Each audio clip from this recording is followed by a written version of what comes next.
सायं भर्गो देवस्य धीमहि धियो यो नः प्रचोदयात्।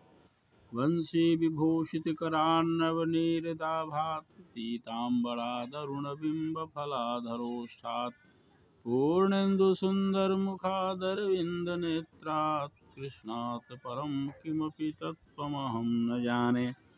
वन्दे राधापदाम्भोजं ब्रह्मादिसुरवन्दितं यत् कीर्तिं कीर्तनेनैव पुनाति भुवनत्रयं पुनाति भुवनत्रयम्। जय राधा माधव जय कुंज बिहारी जय गोपी जनवल्लभ जय गिरिवरधारी।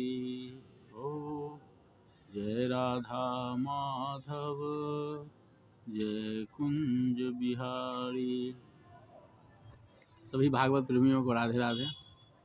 आइए आज पुनः आम्र पल्लवों के साए में बैठकर भागवत रस का आनंद लें।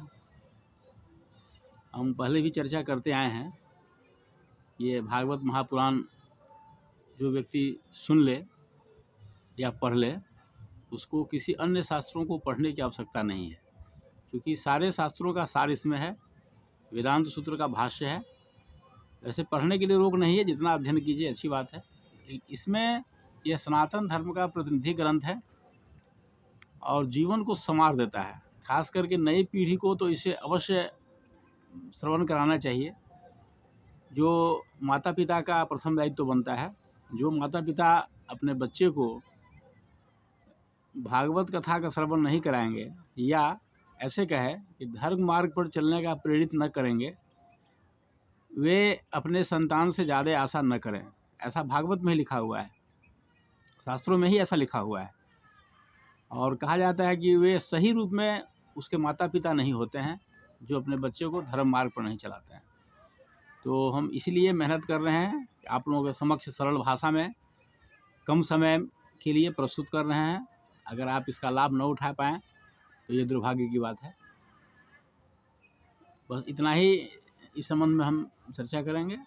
आगे हम बड़ी सुंदर लीला का स्मरण कर रहे हैं भगवान की, कि गरुड़ जी जब रमणक द्वीप में युद्ध किए तो वो यहाँ क्यों नहीं आए। उनके डर से नाग यहाँ आ गया, कलिय नाग, वृंदावन में जमुना किनारे, जमुना के नदी में।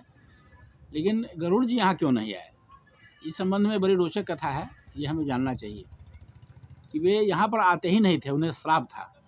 नहीं तो यहाँ पर भी आके उसको मारते नाग को। उनको श्राप ये था कि उस ज़माने में एक सौभरी नाम के ऋषि थे, बहुत नामी गिरामी, वेदों के पारंगत विद्वान थे। और उनकी प्रसिद्धि इतनी दूर दूर तक फैल गई थी कि लोगों से बचने के लिए, भीड़ से बचने के लिए वे जमुना के जल में आकर तपस्या करने लगे, जल के भीतर, ताकि लोग से वे बचें। तो जमुना के जल में रहते रहते उन्हें मछलियों से बहुत प्रेम हो गया। वहाँ मत्स्य राज थे और उनके परिवार के सब थे मछलियाँ, वहाँ सबसे उनको अपनत्व हो गया। वे भी बड़े प्यार करते थे और मछलियाँ भी उन्हें बहुत प्यार करती थी। एक रोज़ ऐसा हुआ कि बहुत पहले, उसके इस घटना के पहले की बात है, कि एक बार गरुड़ वहाँ आए और उन्होंने मत्स्य राज को मारकर खा गए। जमुना में, वृंदावन में जमुना में वे आए गरुड़ जी और मत्स्य राज को ही मार के खा गए। तो यह देख करके बहुत गुस्सा आया सौभरी ऋषि को। तो सौभरी ऋषि ने उन्हें श्राप दे दिया कि अब अगर तुम यहाँ आओगे फिर दोबारा तो तुम मार दिए जाओगे। इसलिए इसी भय से गरुड़ जी वहाँ नहीं आते थे। यही कारण था वहाँ नहीं आने का, नहीं तो वे यहाँ भी आकर के नाग को मारते, परेशान करते यहाँ आकर के। तो ये कथा यहीं पर है। सौभरी ऋषि के बारे में हम पहले चर्चा कर चुके हैं, बहुत बड़े ऋषि थे उस ज़माने में। तो सौभरी के श्राप से गरुड़ जी यहाँ नहीं आते थे। जो भी हो, जब नागराज को भगवान ने मारकर भगा दिया, वे सपरिवार रमणक द्वीप चले गए, तो जमुना का जल प्रदूषण मुक्त हो गया। और उन्होंने नाग को कह दिया था कि तुम, क्योंकि नाग के सिर पर उन्होंने भगवान श्री कृष्ण ने नृत्य किया था, तो उनके चरणों की छाप उसके सिर पर हो गई थी।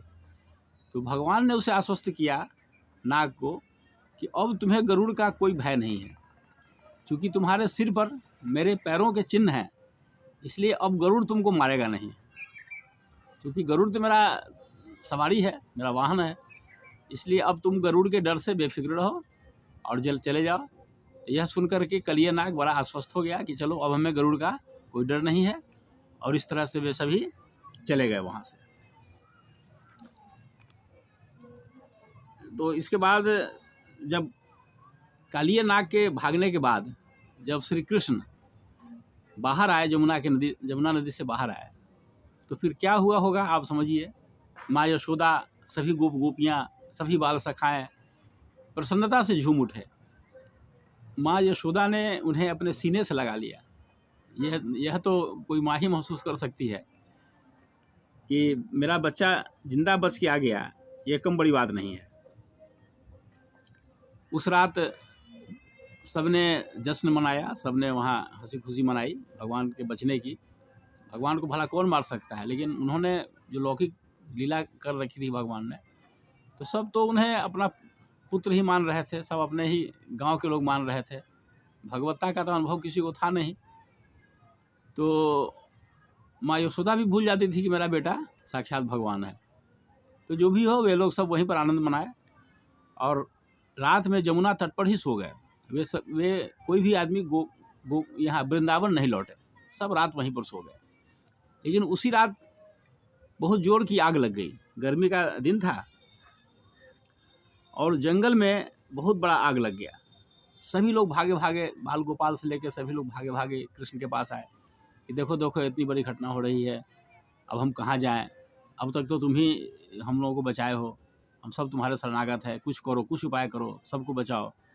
तो भगवान ने उस आग को पी लिया, अपने मुख में धारण कर लिया, और इस तरह से सबको प्रसन्नता प्राप्त हुई। सब लोग खुश होकर के रात बिताए और सुबह होकर के लौटे। आज इतना ही। ओम शांति।